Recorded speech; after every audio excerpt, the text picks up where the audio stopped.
அஸ்ஸலாமு அலைக்கும் ஃப்ரெண்ட்ஸ், எல்லோரும் எப்படி இருக்கீங்க? அல்ஹம்துலில்லாஹ் நாங்கள் எல்லோரும் நல்லாயிருக்கும். நீங்களும் நல்லா இருப்பீங்கன்னு நினைக்கிறேன். நான் இன்றைக்கி வீடியோவில் என்ன செய்ய போகிறேன் அப்படின்னா, குழந்தைங்கள்லேருந்து பெரியவங்க வரைக்கும் விரும்பி சாப்பிடக்கூடிய நூடுல்ஸ் தாங்க செய்ய போகிறேன். இன்றைக்கி எக் நூடுல்ஸ் செய்ய போகிறேன். இந்த செம்ம சூப்பரான டேஸ்ட் இருந்துச்சு. இப்போ வாங்க எப்படி செய்யலான்னு பார்க்கலாம். வீடியோக்குள்ளே போட்டோம்னா அப்படியே நம்ம சேனல் மும்தாஸ் கிச்சனை சப்ஸ்கிரைப் பண்ணிவிட்டு அப்படியே பக்கம் இருக்க பெல் ஐக்கானை கிளிக் பண்ணிவிடுங்க. இப்போ தான் நான் போகிற வீடியோ உங்களுக்கு உடனே வருங்க. இப்போ அதுக்கு நான் என்ன செய்ய போகிறேன்னா, ஃபஸ்ட்டு ஒரு பேனில் தண்ணி கொதிக்க வச்சுருக்கேங்க. அந்த தண்ணியில் நான் வந்து 1 ஸ்பூன் நான் வந்து எண்ணெய் ஆட் பண்ணிடுறேன். நம்ம எண்ணெய் சேர்த்து செய்யும்போது உங்களுக்கு அந்த நூடுல்ஸ்லாம் ஒன்றோடு ஒன்று ஒட்டாதுங்க. பாருங்கள், ஒரு 4 பேர் சாப்பிட்ற அளவுக்கு நான் வந்து இது செஞ்சிட்ருக்கிறேன். நான் எடுத்து வச்சுருந்த நூடுல்ஸ் எல்லாத்தையும் அந்த தண்ணியில் போட்டு நல்லா கொதிக்க வச்சிடுறேங்க. உங்களுக்கு ஒரு 10 நிமிஷத்தில் நல்லா வெந்துடும். பாருங்கள், அந்த தண்ணியெல்லாம் அப்சர்வ் பண்ணி நல்லாவே வெந்திருக்கு. உங்களுக்கு இந்த மாதிரி நல்லா வேக விட்டு தான் நம்ம வந்து நூடுல்ஸ் எடுக்கணும்.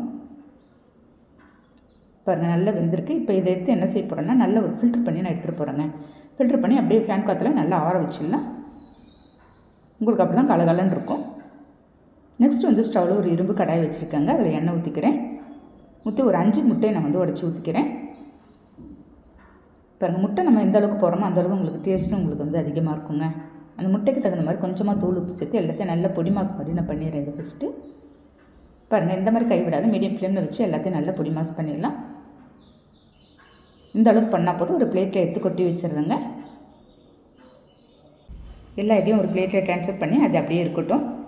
அதே பேனில் இன்னும் கொஞ்சமாக நான் எண்ணெய் ஊற்றிருக்கேங்க. எண்ணெய் ஊற்றி இப்போ 1 கப்பு இருக்குங்க. நம்ம வந்து முட்டைக்கோசு நைஸாக அரிஞ்சு வச்சுருக்கேன், அதை ஆட் பண்ணிடுறேன். ஒரு 1/2 கப்பு நைஸாக அரிஞ்ச வெங்காயம் போட்டுடுறேங்க. கேரட் 1/2 கப்பு போட்டுடலாம்.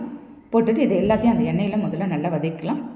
நீங்கள் முட்டைக்கோசு எந்த அளவுக்கு போகிறீங்க அந்த அளவுக்கு உங்களுக்கு வந்து நூடுல்ஸ் டேஸ்ட் கொடுக்கும். பாருங்கள், இந்த மாதிரி கைவிடாத நல்ல ஒரு மீடியம் ஃப்ளேமில் வச்சு நல்லா வதக்கிடலாங்க. இல்லை தண்ணியெல்லாம் நம்ம எதுவுமே காட்ட தேவையில்ல. அந்த எண்ணெயிலேயே உங்களுக்கு இந்த வெஜிடபிள்ஸ் எல்லாமே நல்லா வதங்கிடும். நெக்ஸ்ட்டு வந்து நம்ம வந்து பொடி மாஸ் பண்ணி வச்சுருந்து எக்கு எடுத்து அந்த வெஜிடபிள்ஸோடு போட்டு திரும்ப நான் நல்லா மிக்ஸ் பண்ணி வச்சுருக்கேன். மிக்ஸ் பண்ணிவிட்டு கரம் மசாலா இருக்குங்க. கரம் மசாலா ஒரு 1½ ஸ்பூன் இருக்கும். அதை ஆட் பண்ணிவிட்டு தனி மிளகாய் தூள் ஒரு 1½ ஸ்பூன், 1/4 ஸ்பூன் மஞ்சள் தூள் போட்டுடலாம். போட்டுட்டு இது நூடுல்ஸ் மசாலாங்க. ஒரு 3 பாக்கெட் இருக்குது. நான் 3 பாக்கெட் அளவுக்கு தான் செய்கிறேன். அந்த 3 பாக்கெட்டில் இருக்கிற மசாலா எல்லாத்தையும் அதோட ஆட் பண்ணிடுறேன். பாருங்கள், இந்த மசாலா எல்லாத்தையும் சேர்த்து அந்த வெஜிடபிள்ஸோடு நல்லா எல்லாத்தையும் மிக்ஸ் பண்ணிடலாங்க. கைவிடாத நல்லா ஒரு 5 நிமிஷம் நல்லா உங்களுக்கு வந்து மிக்ஸ் பண்ணிக்கிட்டே இருக்கணும். நல்லா மிக்ஸ் பண்ணிவிட்டு நம்ம ரெடி பண்ணி ஆற வச்சுருந்த நூடுல்ஸ் எடுத்து நான் எல்லாத்தையும் அதோட ஆட் பண்ணிடுறேன். போட்டுட்டு இப்போ வந்து ஒரு 1/2 லெமன் இருக்குங்க. நான் வந்து பிழிஞ்சு ஊற்றிருக்கேங்க. என்கிட்ட சோயா சாஸ் இருந்தால் நீங்கள் ஊற்றிக்கலாம். நீங்கள் வந்து லெமன் ஊற்ற வேண்டாம். என்கிட்ட சோயா சாஸ் இல்லைன்றதுனால நான் வந்து லெமன் 1/2 லெமன் பிழிஞ்சு ஊற்றிருக்கேன். 1/2 லெமன் போட்டுறதுக்கு இதுக்கு கரெக்டாக இருக்கும் உங்களுக்கு.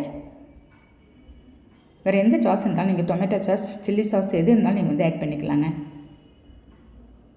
பாருங்கள், எல்லாத்தையும் நல்லா கைவிடாத நல்லா மிக்ஸ் பண்ணிவிட்டேன். நம்ம எப்படியும் ஒரு 10 நிமிஷம் இந்த நூடுல்ஸ் போட்டதுக்கப்புறம் கைவிடாத நல்லா மிக்ஸ் பண்ணணும். நல்லா மிக்ஸ் பண்ணிவிட்டு ஃபைனலாக நான் வந்து மல்லியில் கொஞ்சமாக தூவி திரும்ப இன்னொரு டைம் நல்லா மிக்ஸ் பண்ணிக்கிறேன். அப்படியே சூடாக எடுத்து சர்வ் பண்ணும்போது அவ்வளோ தூரம் சூப்பரான டேஸ்ட்டில் இருந்துச்சுங்க. இதே மெத்தடில் நீங்களும் ஒரு டைம் ட்ரை பண்ணி பாருங்கள். எப்படி இருக்குன்னு டேஸ்ட் பார்க்கலாம். இப்போ பாருங்கள், கலகலன்னு உங்களுக்கு ஒட்டாத எல்லாமே நல்ல ஒரு ஃப்ரெஷ்ஷாக வந்திருக்கு நமக்கு. அந்த எக்கோடு எடுத்து நூடுல்ஸ் சாப்பிடும்போது அவ்வளோ தூரம் சூப்பரான டேஸ்ட்டில் இருந்துச்சு ஃப்ரெண்ட்ஸ். நீங்களும் இதே மாதிரி ஒரு டைம் ட்ரை பண்ணி பாருங்கள். ட்ரை பண்ணி பார்த்துட்டு கண்டிப்பாக கமெண்ட் பண்ணுங்கள். இந்த வீடியோ பிடிச்சிருந்தால் லைக் பண்ணிவிட்டு ஷேர் பண்ணுங்கள். மறக்காமல் சப்ஸ்கிரைப் பண்ணிவிடுங்க. நெக்ஸ்ட் வீடியோவில் பார்க்கலாம். Okay, thank you, by.